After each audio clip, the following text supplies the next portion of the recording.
Hello dear listeners, আপনি কিন্তু এই মুহূর্তে টিউন করে আছেন বাংলা রেডিও 95.2 এফএম এবং শুনছেন কিন্তু এই মুহূর্তে স্টারডাস্ট। আর বুঝতেই পারছেন স্টারডাস্ট মানে আমাদের সাথে এই মুহূর্তে আছেন একজন স্টার, যিনি হচ্ছেন আমাদের খুবই পছন্দের একজন অভিনেতা এবং আমার খুব কাছের ভাই মিরাজ খান। এই মিরাজ ভাই কেমন আছেন? Thank you so much.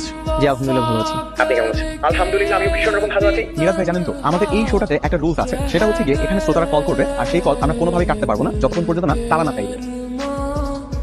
তাই নাকি? Very interesting. I am so excited. মনে হচ্ছে কিছু একটা ঘটে যাচ্ছে। তাহলে কি আমরা আমাদের প্রথম ফোন কলটা নিয়ে ফেলবো? শিওর। অলরাইট। হ্যালো, কে আছেন, কোন জায়গা থেকে আছেন, জানিয়ে ফেলুন আপনার কথাগুলো আপনার প্রিয় অভিনেতাকে। এই সত্যি তো লিসেনারদের কল কাটা হয় না, তাই না? জি আপু, আপনি একদমই ঠিক বলেছেন।